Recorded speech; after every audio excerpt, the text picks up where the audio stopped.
Hello, everybody. Well, we have two very special guests. Mr. K is here for a home visit again. He's going back to Antai-ji at the end of the weekend, but of course he hasn't had enough zazen there, so he came here for a little more. Huh? A little more zazen today. Oh, more than today. Yeah. Yes. Oshiri, daijoubu? Is your butt okay? Daijoubu? Almost. Maybe I will sleep. I'll hit you with the stick. And our other guest came by bicycle. And last week she told me that she got a little lost, almost ended up in the next prefecture. I can't tell you how far that is. But good to see you. Thank you for bicycling this morning. We've had several people who are going to join us today, but one is missing for a funeral. One is missing because of broken pipe in the wall. Somebody else, they have a vacation. Somebody else, their work. You know, life. But they're here with us too, as well. And Danny, I'm glad to see you made the door. Can you hear okay? Give me a wave. Very good.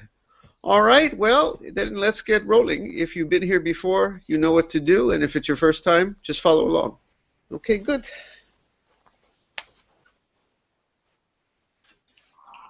Great.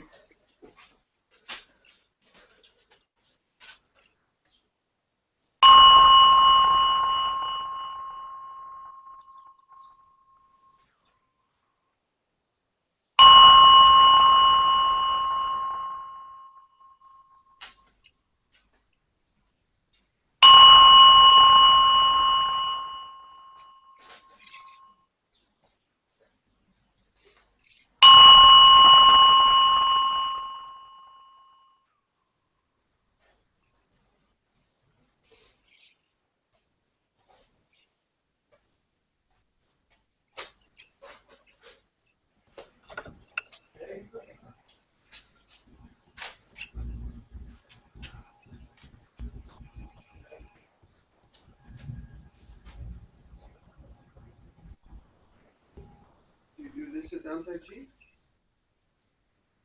Dantai-ji, you do this? No. No?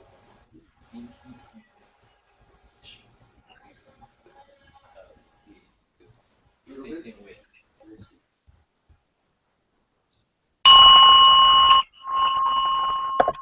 Then I do 3 full bows. Slide. Sit.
The heart of the perfection of great wisdom, Sutra. Avalokiteshvara, Bodhisattva, awakened one of compassion, in prajna paramita, bhakti practice of perfect wisdom, perceived the emptiness of all life conditions, and was free of suffering. O Shariputra, form is no other than emptiness. emptiness, no other than form. Form is precisely emptiness, emptiness, precisely form. Sensations, perceptions, formations, and consciousness are also like this. Oshavikucha, all things are expressions of emptiness, not born, not destroyed, not stained, not pure, neither waxing nor waning.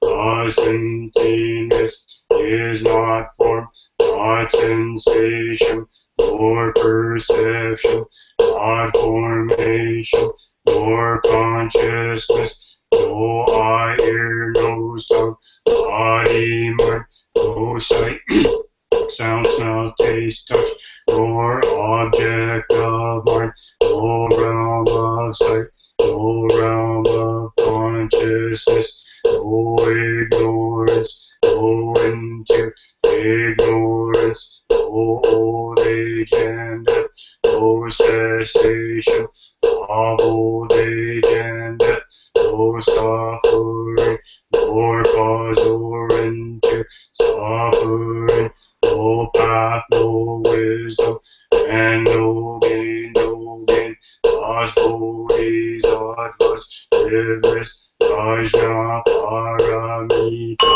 with no hindrance of light, no hindrance, therefore no fear, far beyond all illusion. Nirvana is already here, all past, present, and future Buddhas live this prajna paramita and realize supreme and complete enlightenment. Therefore know that prajna paramita is the sacred mantra, the luminous mantra, the supreme mantra, the incomparable mantra, by which all suffering is clear. This is no other than truth. Therefore set forth the prajna paramita mantra.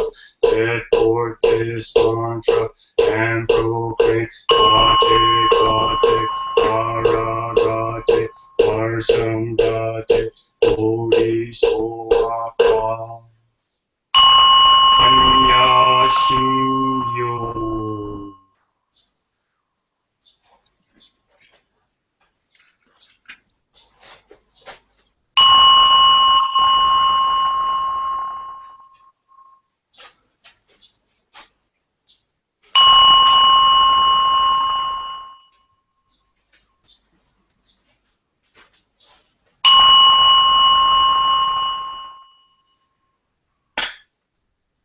The identity of relative and absolute.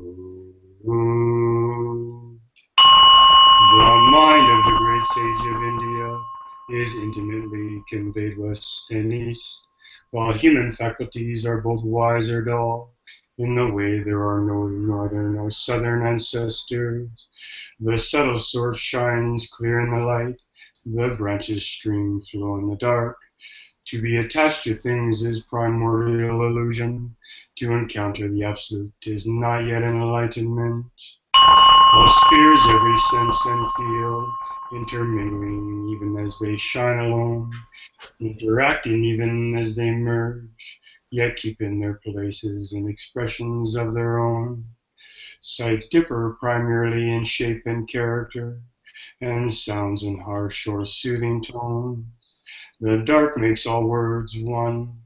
The brightness distinguishes good and bad phrases. The four elements return to their true nature as a child turns to its mother. Fire is hot, water is wet, wind moves and the earth is dense. Eye and form, ear and sound, nose and smell, tongue and taste, the sweet and sour, each independent of the other, like leaves that come from the same root. And though leaves and roots must go back to the source, both roots and leaves have their own uses. Light is also darkness, but do not think of it as darkness. Darkness is light. Do not see it as light. Light and darkness are not one, not two, like the foot before and the foot behind and walking. Each thing has its own being, which is not different from its place and function. The relative fits the absolute, as a box and its lid. The absolute meets the relative, like two arrow points that touch in midair. Hearing this, simply perceive what is, make no criterion. If you do not see the way, you do not see it even as you walk upon it. Walking forward in the way, you draw no nearer, progress no further. One who fails to see this truth is mountains and rivers away. Listen, those who would perceive this subtle matter. Live well your time by night and day.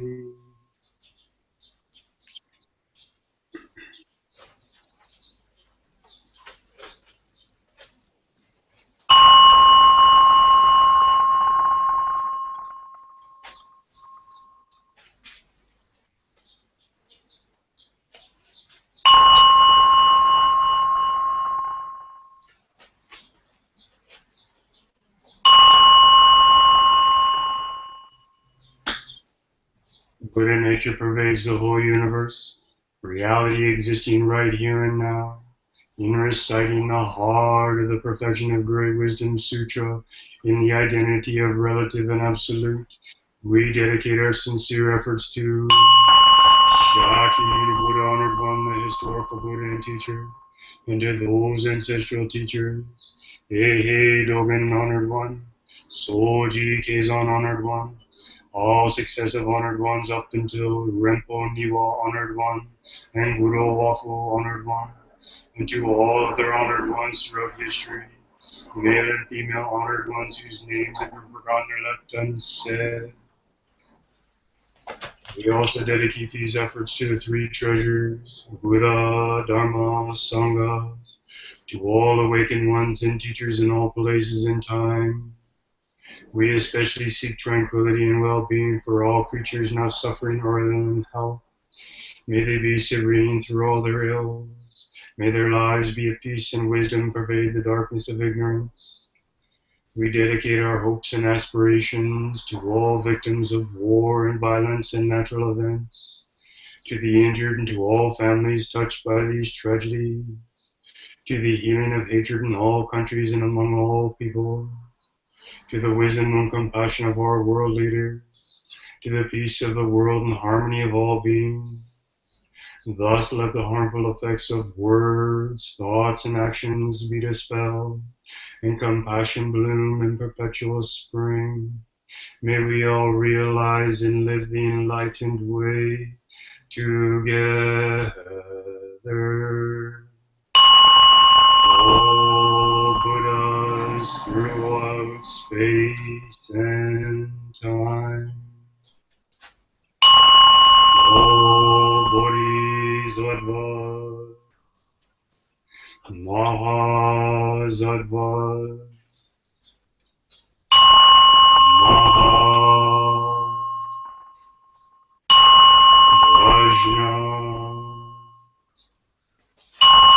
Paramita.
Doesn't?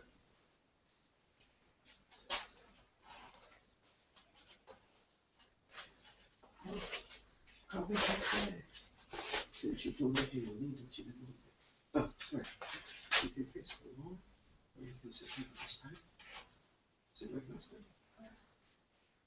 Face the wall.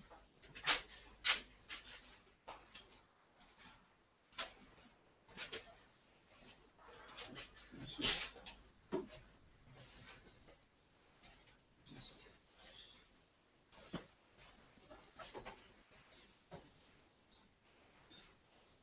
show. Clockwise. Show. Sit.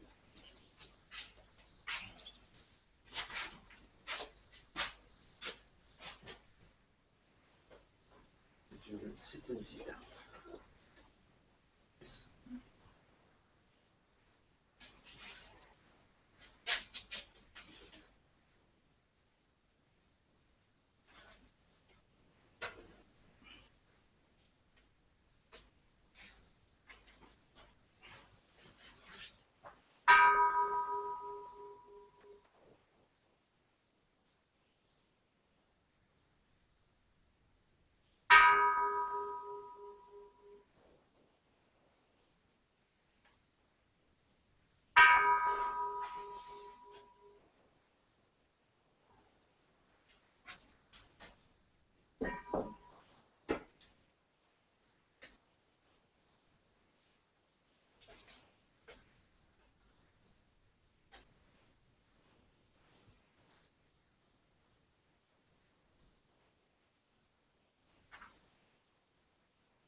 in him?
Zazen?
have a long, can you hear?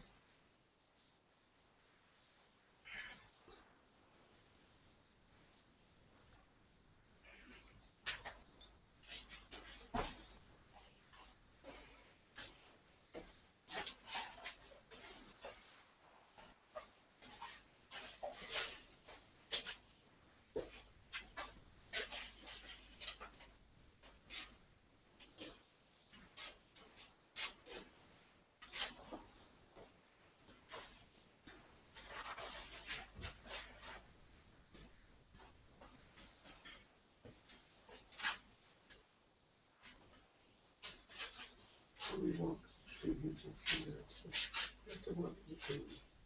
15 outside. Okay.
We will now have a little talk, followed by Zazen.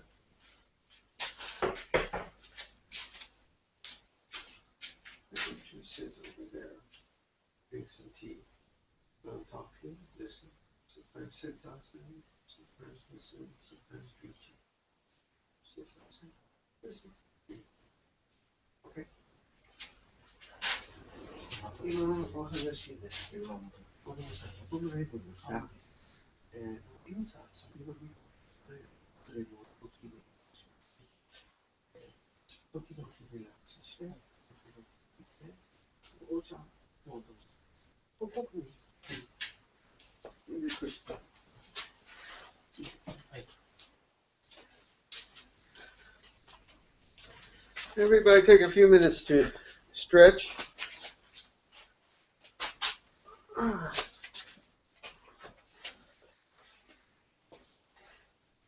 I think I could go airborne with this. You know, we respect tradition. This is a tradition, 1,000 years old from China. Actually, from China, 1,500 years old, 1,000 years before that in India. So this clothing is our tradition. And even the bowing, I want to explain to you. I don't like to bow. I'm American. It's not American to get down and bow, you know? I bow because I don't want to. And just to be humble. And it's not that I'm bowing to that. It's wood.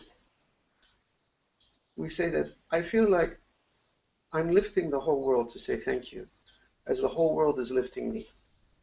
That's why I bow. You understand? It's against everything in me to be bowing. You know, Americans, we don't do that. You understand? Okay.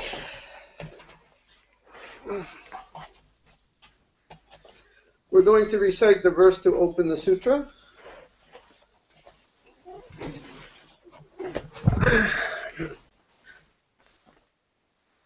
Michael, would you do so? The Dharma, incomparably profound and infinitely subtle, is always encountered yet rarely perceived. Now we see, may we all realize the Tathagata's true meaning. The Dharma, incomparably profound and infinitely subtle, is always encountered yet rarely perceived. Now we see, hear, receive, and maintain this. May we all realize the Tathagata's true meaning. The Dharma, incomparably profound and infinitely subtle, is always encountered yet rarely perceived. Now we see, hear, receive, and maintain this. May we all realize the Tathagata's true meaning. Thank you, everybody. Everybody can hear okay? Give me a wave. Wonderful. Today, we're going to talk about Menzan, who is a very important figure in Soto Zen in Japan, and kind of controversial because of what he did. And what he did was, he revived Dogen in the 18th century. Believe it or not, Dogen was nearly forgotten after Dogen's lifetime. Oh, people honored the founder and they knew Shobo Genzo, but very few people actually read Shobo Genzo, knew about Dogen. And by that time, people had even forgotten what the Soto Zen tradition, the customs were.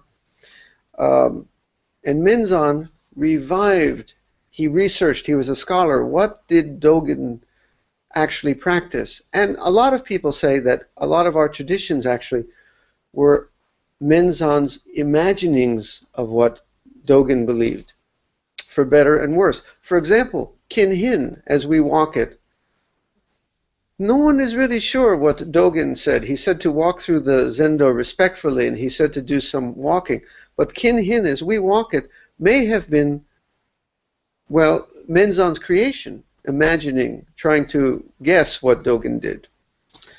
The other thing is that the reason he's controversial is, these days many Soto lineages practice a mixed Rinzai Soto practice where they emphasize Koan Zazen. And Menzan spoke very much against that. He was the Shikantaza guy. So a lot of the Koan people say, oh, Menzan, Dogen was a Koan guy. Menzan ruined it. Well, I'm not so sure. But anyway, today we're going to read the Jiyu Zanmai, which is the self-fulfilling samadhi by Menzan. And this samadhi, usually samadhi, in Indian Buddhism, is a very deep concentration. Zen samadhi, in the Soto way, is more a feeling of clarity, liberation, and wholeness.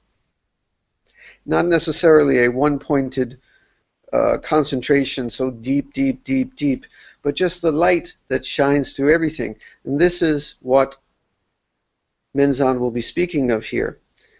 I translated it here as the still abiding taste. That's my samadhi. The still abiding taste of the self in self-fulfillment, feeling complete, feeling whole, feeling unified. That's what he's speaking of here. It was written for lay folks like you. So don't let anyone say that this practice is not for lay folks. Dogen said it is. Menzan didn't change a thing when he said it is, and I say it is. Now we're just going to read through, and I'm going to mostly read and add very little commentary today, just maybe here and there as I can. Although a great many people practice Zazen, by the way, first commentary, this is part of a much longer piece. I've just taken the central core about Zazen. Much of it discusses karma, many things. I've linked to it. It's very long. But let's get into this part about Zazen. Although a great many people practice Zazen, those who understand Jiyu Zanmai as the true enlightenment of all Buddhas are very few. That is why some hurry on their way to gain enlightenment by wrestling with koans. Some struggle within themselves, searching for the subject that sees and hears. I think this is very similar to the people who come to our Zendo looking for the watcher, the transcendent something. We'll talk about that in a second. Some try to rid themselves of their delusory thoughts in order to reach a pleasant place of no mind, no thought, and he merely means no mind, no thought, some deep, deep place where all thoughts are gone. Many other methods of practicing Zazen were advocated by various teachers in the Sung, Wen, and Ming dynasties in China and in Japan and in the West. Now he explains his commentary on those three ways not to practice Zazen in his eyes. Koan practice started in Sung dynasty China. There was no such practice during the time of Bodhidharma or Ino, the sixth patriarch. The tradition of koan practice did not originate with Seigen or Nangaku. It was established by and based on the biased ideas of the masters of the Sung dynasty. Here he is historically right. The original Zen masters did not practice koan zazen. The koans are about the original Zen masters. So obviously, if the stories are about them, they were not practicing with their own stories. But that doesn't matter. And koan zazen originated late in the history of zazen. It was a reform movement. He's against it. I'm going to say this, though. I think it's right for some people, even though it is a latecomer, even though our way of shikantaza, most historians seem to say, is based on a tradition that predated koan zazen, probably going back, as I see in some of the readings, very, very early to the origins of Zen. Even so, doesn't mean, in my view, there's anything wrong with koan zazen for some folks. But he's making the point that, yes, it was a latecomer, a Johnny-come-lately. That doesn't mean to me it's a bad thing necessarily, but we'll leave that. Searching for the subject that sees and hears is also useless. Looking for the watcher. Where's my Buddha mind? Where's my Buddha mind? The harder you look for the subject, the more you will tire of wastefully struggling, since what is seeking and what is being sought cannot be separated. Understand that your eyes cannot see themselves. This is a very complicated way to say that looking for your true nature is a little bit like me looking for my glasses right now. Where are my glasses? Where are my glasses? Oh, here they are, right on my nose. It's when you stop noticing, stop searching, stop looking, and just notice what's here all along that you find. And by the way, you've been looking at it all along too. You see, the watcher and the watched and the watching, in our view, are all one, or we say not two things. You're searching, who's my true self? Where is it? Where is it? Stop. Watch. You can't see it too much today, but the calligraphy by my grandfather there, Niwa Roshi, just says, look, open your eyes. There it is. Next, arousing the mind to eliminate illusory thoughts is like pouring oil on a fire to extinguish it. The fire will blaze with increased strength. We don't try in our way to concentrate, to fight the thoughts, to get rid of the thoughts, to get to a place with no thoughts. We just don't bother with the thoughts. Don't grab them. Don't pay them no never mind, as I say in a nice Southern Americanism. Don't give them no never mind. Just let them be. Then the thoughts are not thoughts. They're just the same as the silence. You see, what he's talking about here is a kind of clarity, a kind of light that will shine through our Zazen if we do this. I want to say that if you're sitting Zazen and you're just sitting there and you're thinking, I'm not supposed to be thinking, just sitting here, don't grab the thoughts. That's enough. And feels kind of dull, but I'm going to sit here. Don't grab the thoughts. There's nothing to find. If you're thinking that, you are kind of missing a little bit of the picture. Even though there's nothing to find, you'll see that what he's talking about is a kind of light and clarity that thus arises from this. You don't sit going, well, I'm just sitting here. You sit and the place to be, the time to be, just this. There's a certain energy, a certain light, a certain clarity that rises in our sitting when we don't grab the thoughts, don't get tangled. That's what he's going to be talking about here. Now that doesn't mean that light and clarity is there all the time. Some days, for anybody, it's just, oh, I'm just sitting here. Oh, how long is that clock going to tick? But every once in a while, the light and will shine through. I'll tell you a little story about what happened to me today in a little bit. But let's keep going.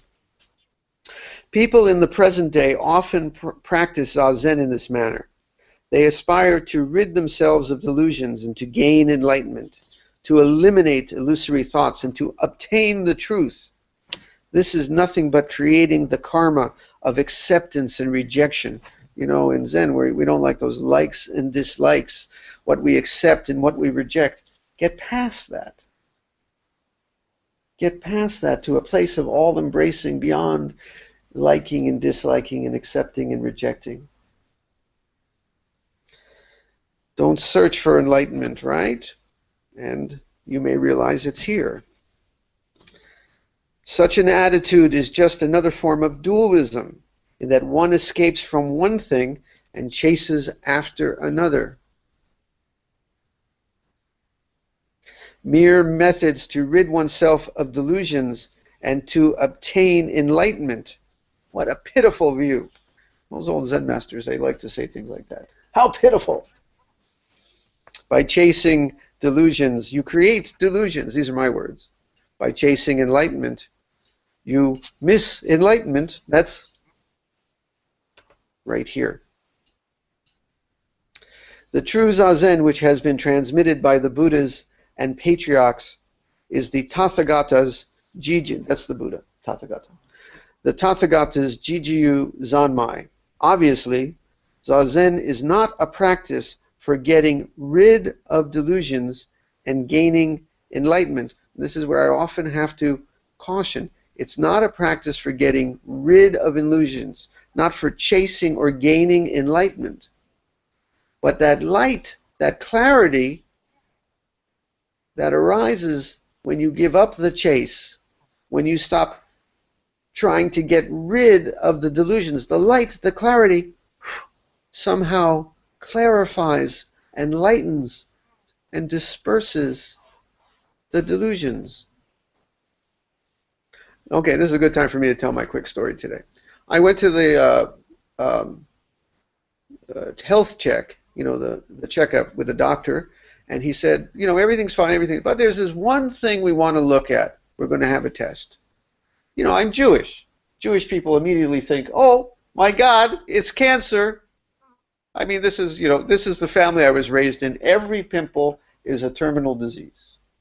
So I woke up this morning, I said, oh, he found something. What is it? He said, I don't think it's anything, but we're going to have a look. One of those things. But to me, so I'm sitting with this as I start Zazen today. Sitting, let it be, let it go. A light, a weightlessness, a clarity arose right through the thought. Pimple, no pimple, cancer, no cancer. I'm holding up my thumb for the people listening to the podcast. It's okay.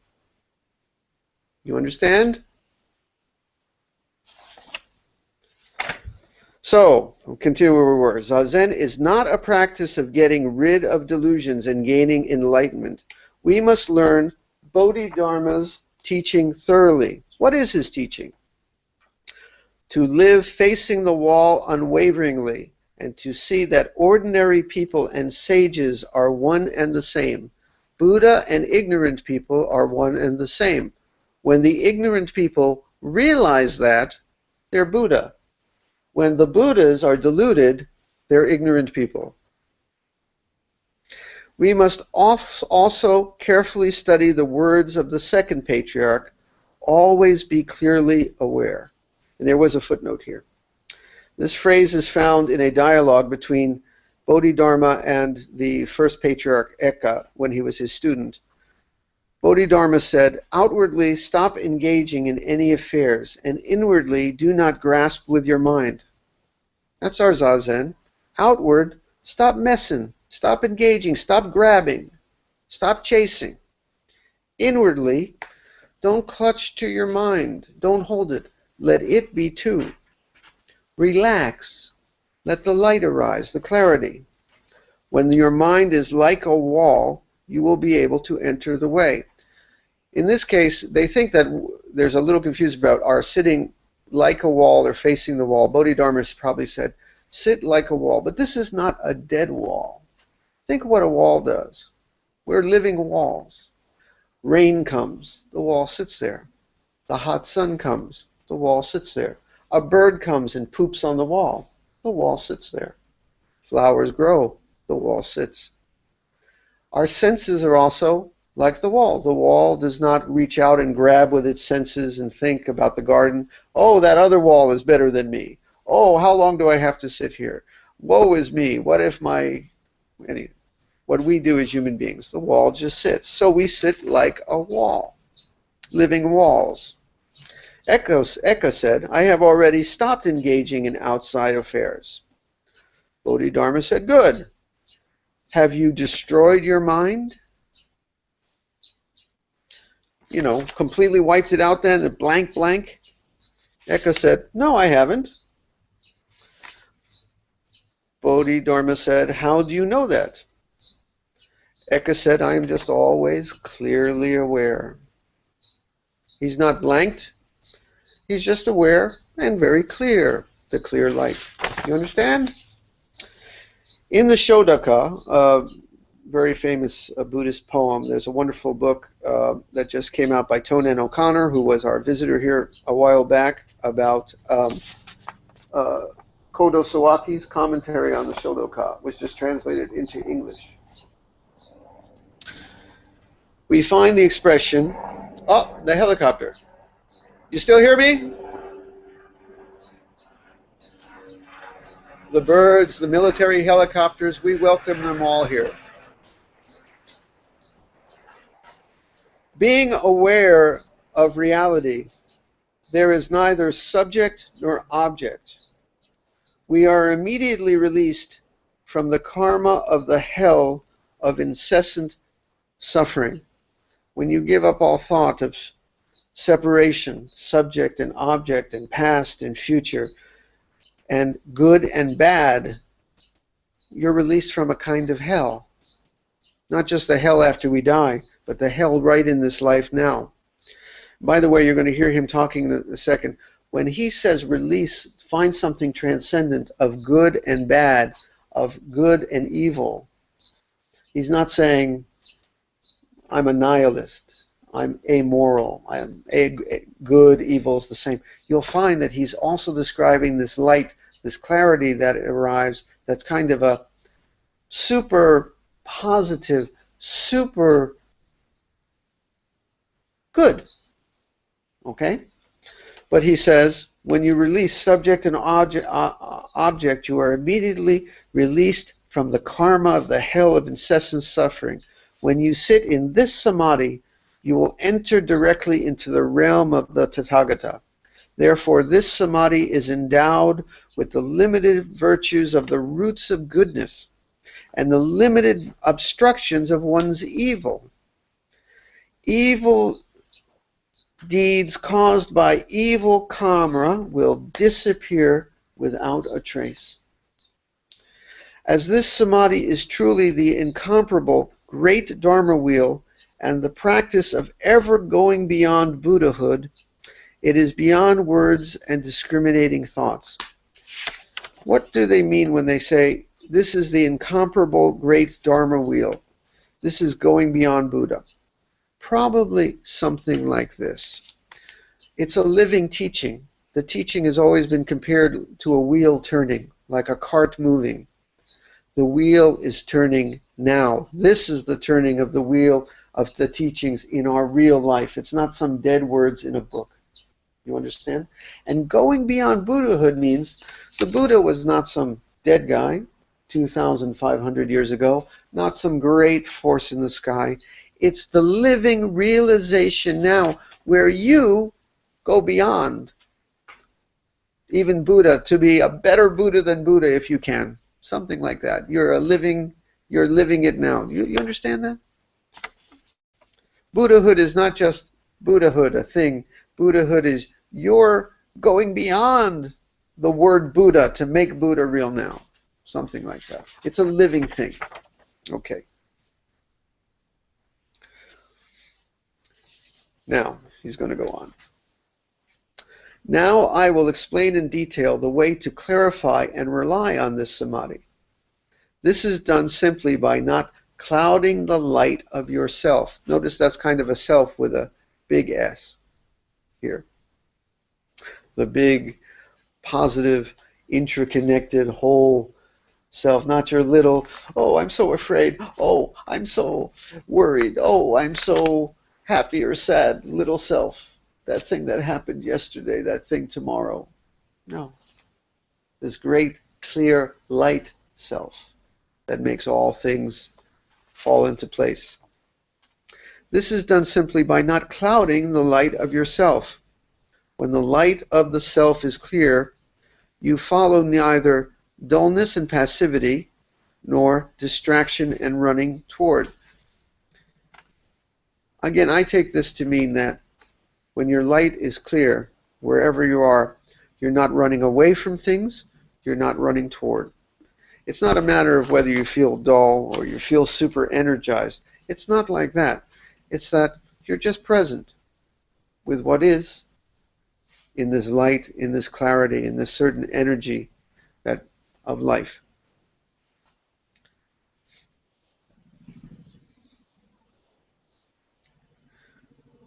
The third patriarch said, when the cloudless light illuminates itself, there is no need to make mental struggle.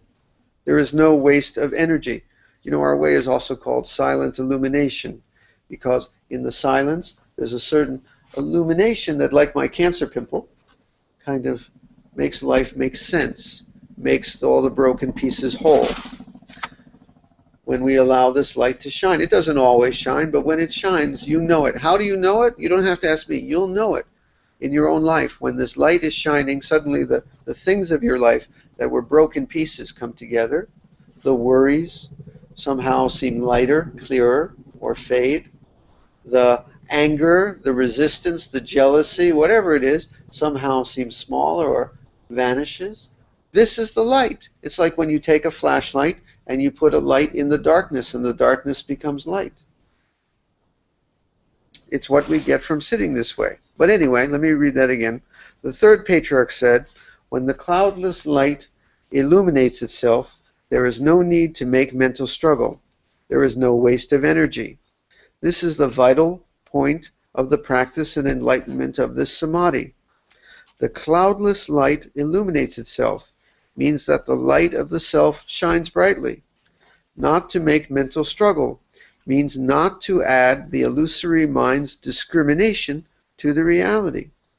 When you make mental struggle, the light becomes illusory mind and brightness becomes darkness. If you do not make mental struggle, the darkness itself becomes the self-illumination of the light. This is similar to the light of a jewel illuminating the jewel itself. I just like that image. All the jewels of Indra's net, all of us, you're a jewel, I'm a jewel, he's a jewel. Even the people in life that are difficult for us are jewels. Later we're going to chant the metta chant, even for difficult people, wishing them peace. Everything's a jewel. Some of them are chipped jewels, perhaps. And we're all one great shining jewel. One great shining jewel that is this. And we're all facets. You know, a diamond has facets, faces. Maybe we're all facets of this great jewel. Something like that. That's my image. For example, it is like the light of the sun or the moon. That's usually a symbol for enlightenment, the sun, the moon. It is like the light of the sun or the moon illuminating everything. Everything. Mountains and rivers, human beings and dogs. Even the dog crap of life, as I say. Without differentiation or evaluation. The light shines on all. The sun doesn't go, I only shine on nice things. I'm not going to shine on that. I don't like that. The sun and the moon shine on all the world without differentiation, right? They shine on battlefields with blood. They shine on peaceful places. They shine where people are born. They shine where people die. They shine where people are happy. They shine where people are sad. The sun shines all places without differentiation. Our mind must be like this sun. Also, a mirror reflects everything without bothering to discriminate. My other favorite image, a mirror. We should have mirror mind when we sit zazen. You put an ugly picture in front of the mirror. You put an ugly something in front of the mirror. The mirror doesn't say, I don't want to see that.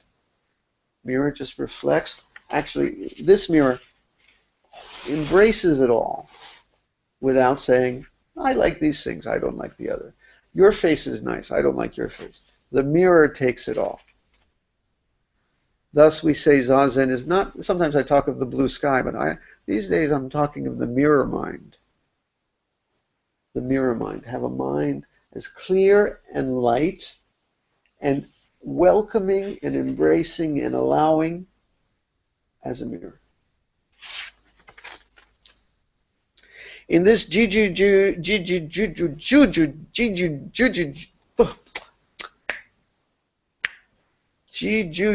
Zanmai,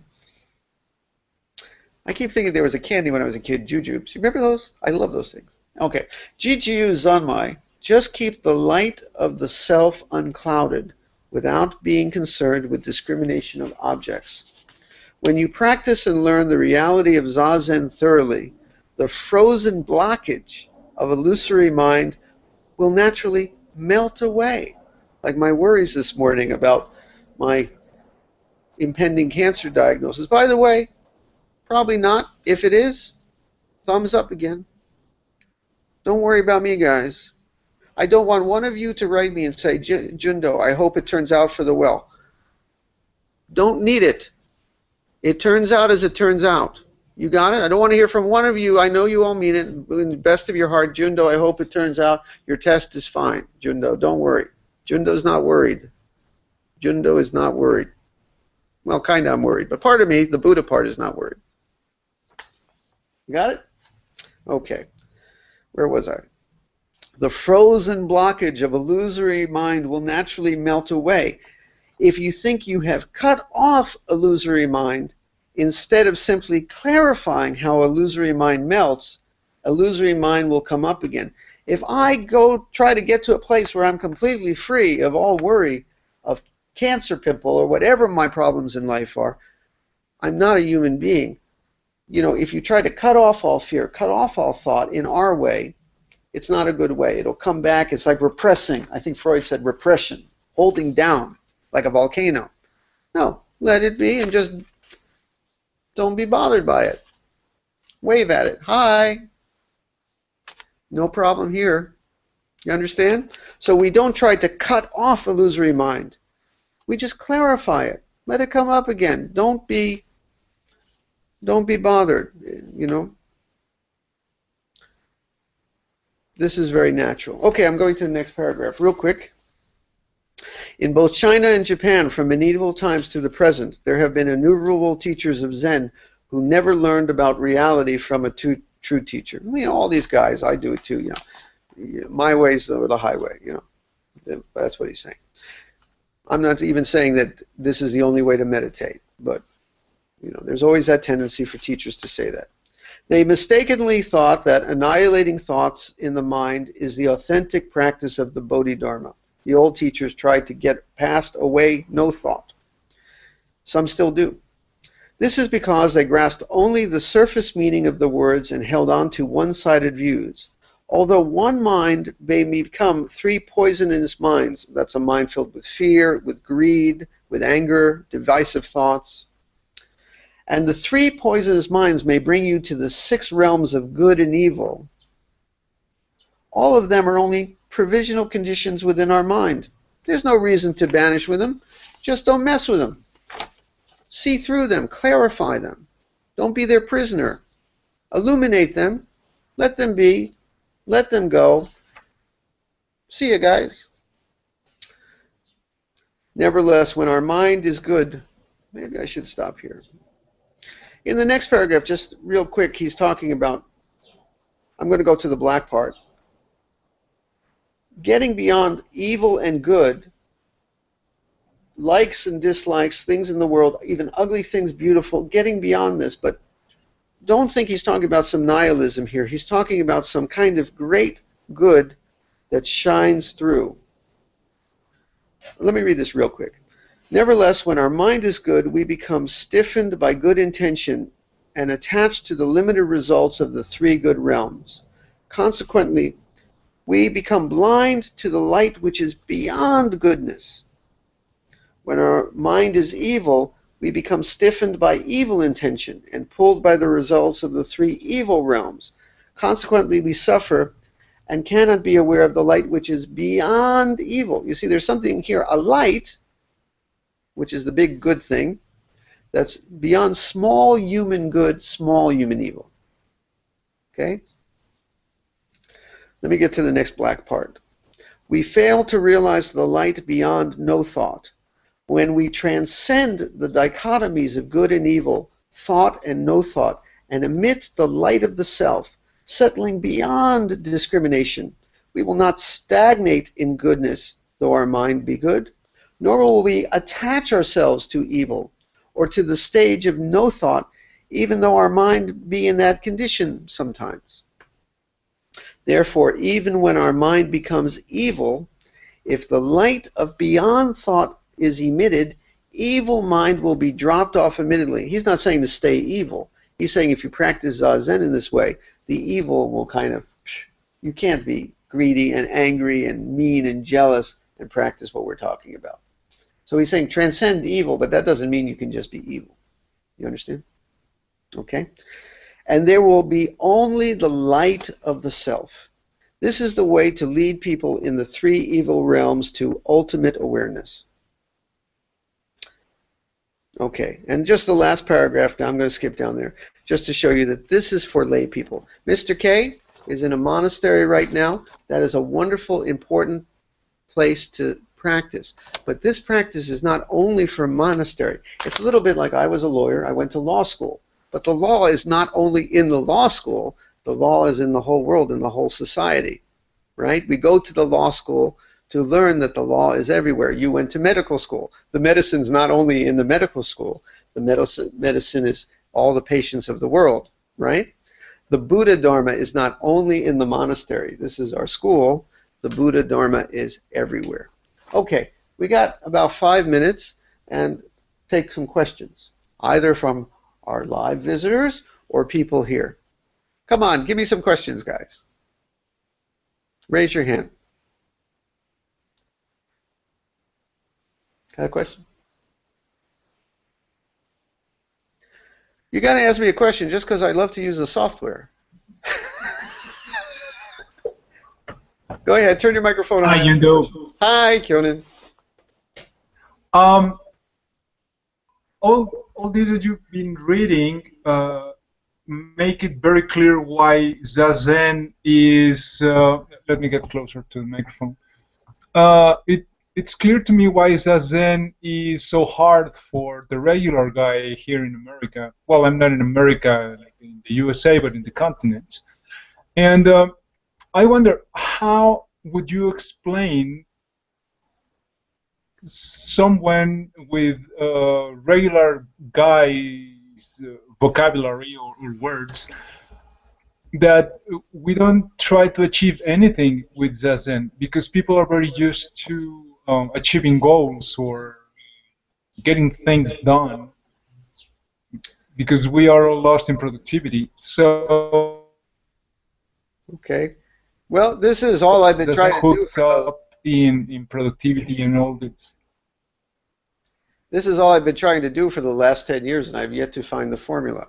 I guess to make it simpler. Wait, I just had it, actually. I was going to say, what was... I'm having a senior moment. It was just on the tip of my tongue. Well,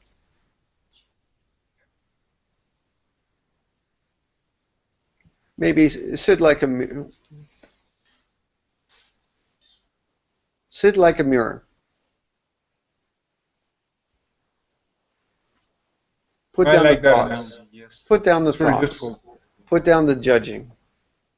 Feel the light that arises, the clarity. And that's so hard for people because that is against everything we do. We don't know how to sit. We do not know how to stop judging.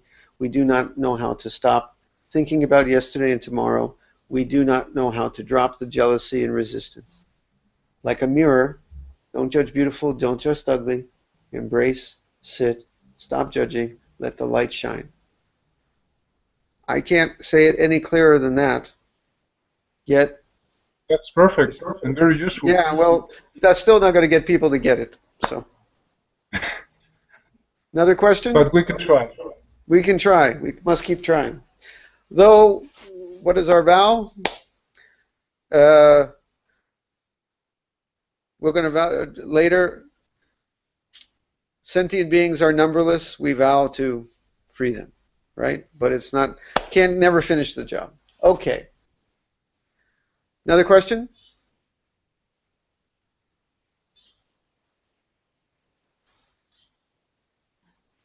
No?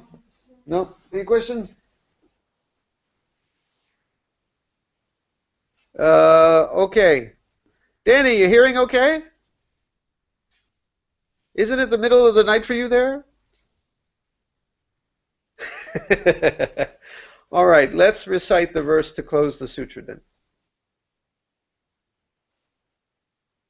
May the merits of these teachings penetrate into each thing in all places, so that we and every sentient being together may realize the Buddha's way. All Buddhas throughout space and time, all Bodhisattvas, Mahasattvas, Mahaprajna, Paramita. Okay, we're going to sit Zazen for about 5 minutes. Why don't you sit chair style, just there, and just sit where you are. Okay? Very short Zazen.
Now let's walk a few minutes of Kinhin, which Master Menzan perhaps maybe half invented. Kinhin.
Zazen?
have a long inhale.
We will now recite the meta verses, followed by a little zazen.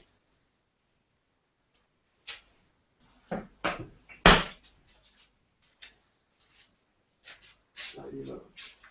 make this way. Why don't you sit chair style? Or you can sit zazen. And we're going to recite this, and I'll explain what this is. It's actually 2 pages, but the words are almost the same. でもいいよ。縦に入れても、縦も。これで。Okay. Okay.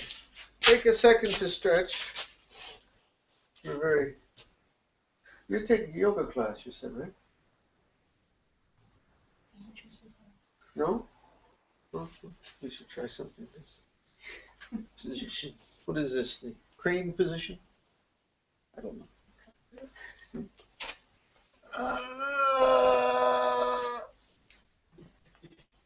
Hey, 55 years old, I still got it. It still touched my toes. Hey, okay. All right.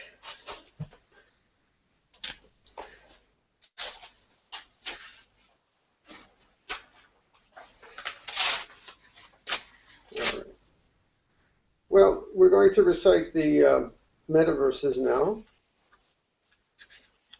which we've done many, many times before, and it's a recommended daily practice for us. This came from South Asian Buddhist tradition, but has become very popular in the West. Kind of a little softness and compassion, maybe the hard Japanese style sometimes is felt to be very welcoming. We forgive, we wish peace, we wish health. But beyond that, even when there's no health, we wish acceptance. Right? We do it to ourselves and those we love, a friend, then a stranger, then a very difficult person, maybe even someone in the news who was violent. Why? I always explain this every time. Because people say to me, why am I wishing peace to this man? He did this terrible thing, this crime to children or something. Why? Well, the idea is, maybe too late for him this time, but if people like that knew truly peace and contentment in their heart, they would not have done the terrible thing. That's the feeling. You know? So that's why. So even in our hearts, we have to have some forgiveness. It's very complicated, but that's the basic idea. Okay, I'm just talking as an excuse not to sit down here. Just all right. Hi, Joyo-san. Good to see you. Danny, hanging in there.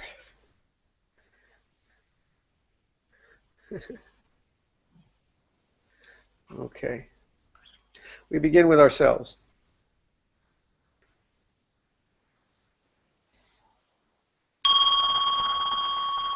May I be free of suffering.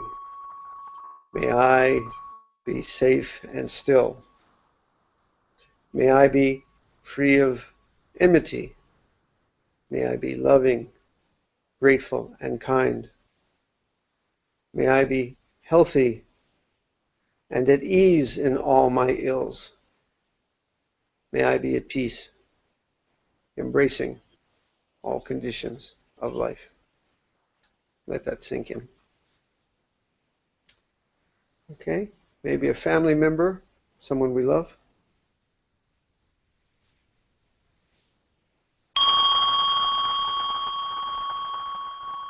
May she be free of suffering. May she feel safe and still. May she be free of enmity. May she be loving, grateful, and kind. May she be healthy and at ease in all her ills. May she be at peace, embracing all conditions of life. Okay? Maybe a friend, Someone precious in your life?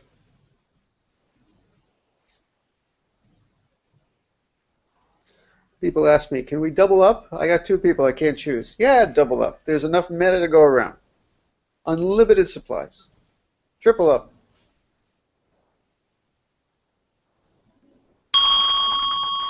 May he be free of suffering.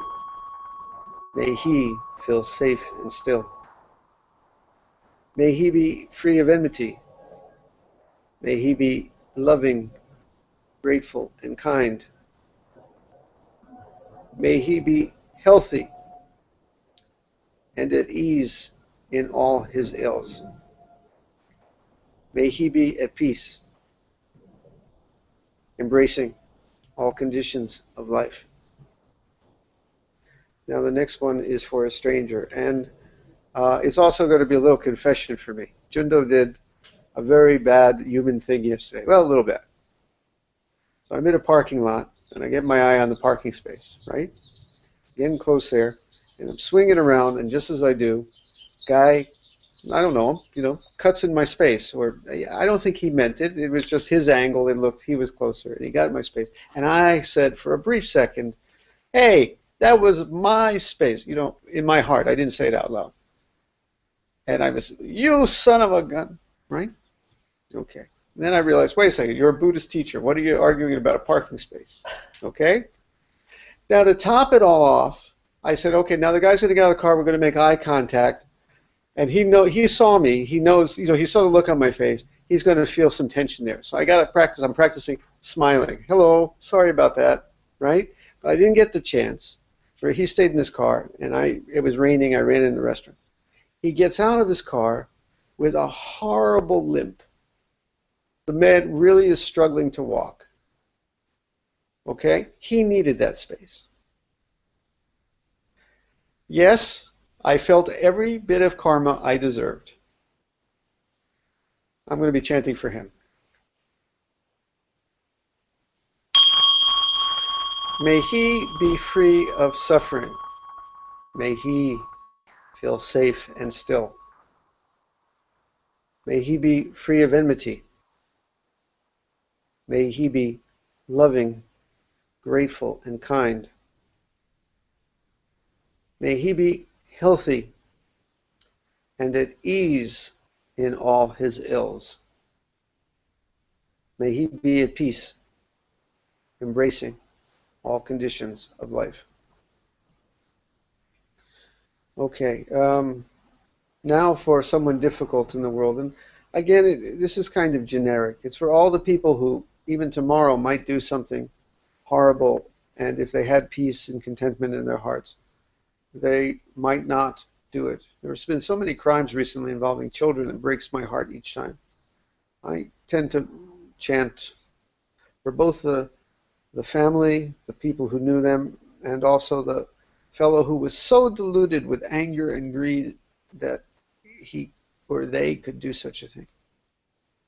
May we someday have a world of peace where these things don't happen.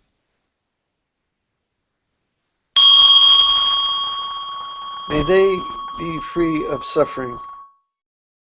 May they feel safe and still.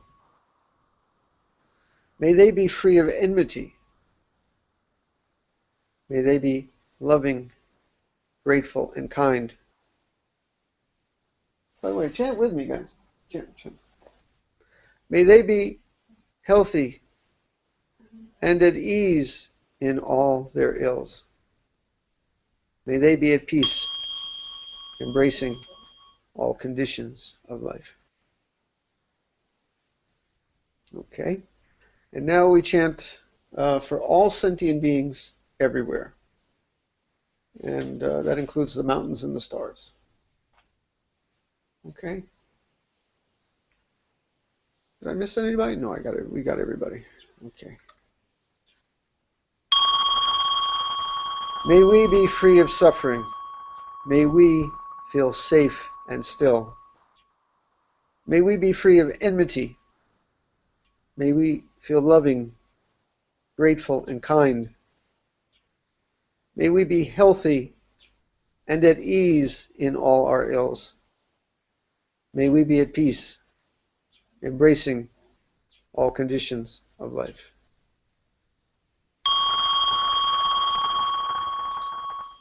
Okay.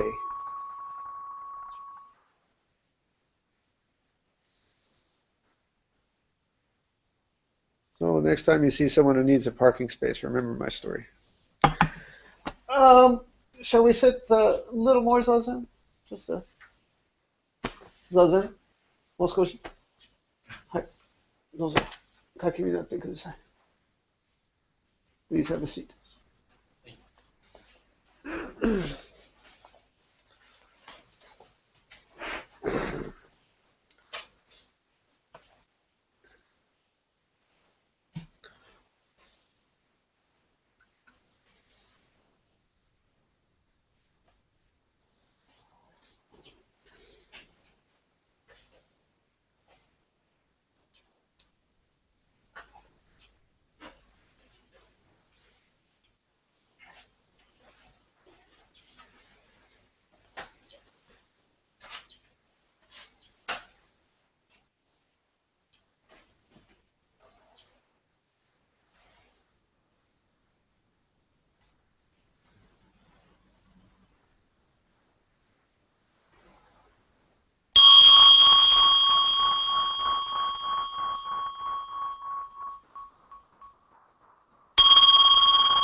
We will now recite the verse of atonement and the four vows.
You do that at down touch? Yeah.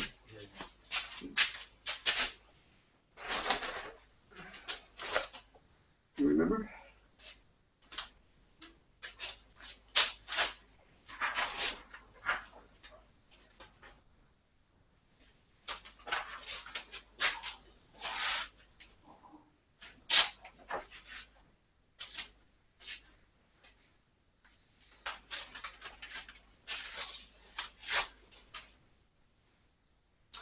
Okay.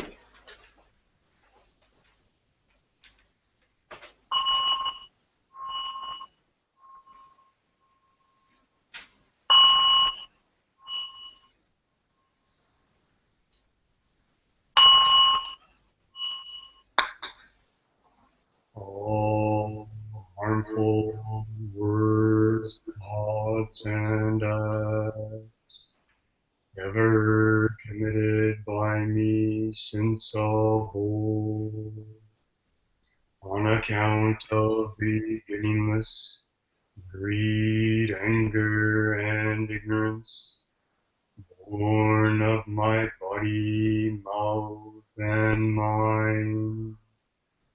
Now I atone for them all.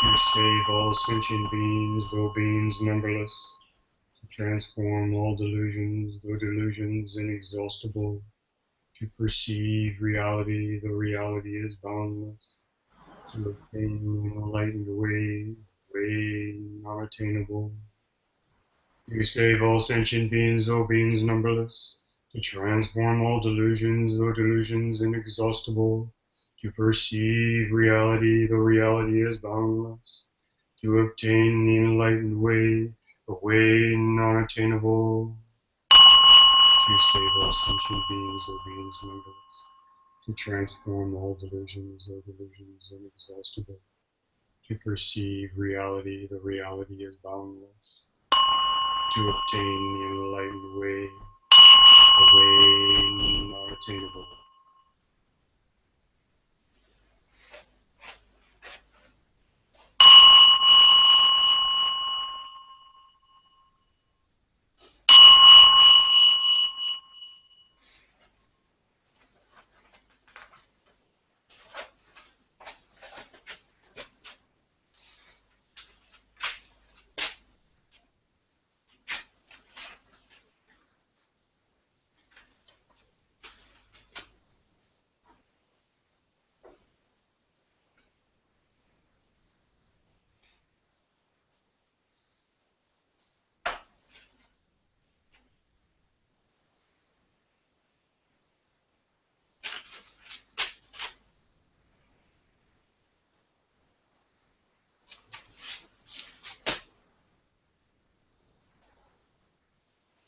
Okay, everybody. Now take your right hand, put it on your head. Left hand on your belly. Stand in one foot. Stick your tongue out.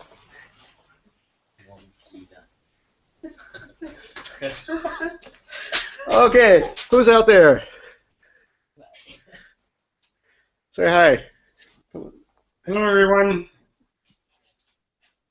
Hi. Yeah. Hi, everybody. Hi guys. Konnichiwa, Mr. K. Hey, Danny, give us a wave. Hey. Good to see you. Doc, good to see you. Okay, guys, have a lovely, lovely day with everyone. Mr. K, you're back to Anti-G in a couple of days. Thank you, sir. I command you tomorrow. Tomorrow, yeah. Don't sit Zazen. Okay. Hi. All right. You heard it from me. Almost sacrilegious, right? Do not sit tomorrow. Okay. Yeah. I'll see you later. I don't want to sit anymore. See you guys later. Bye.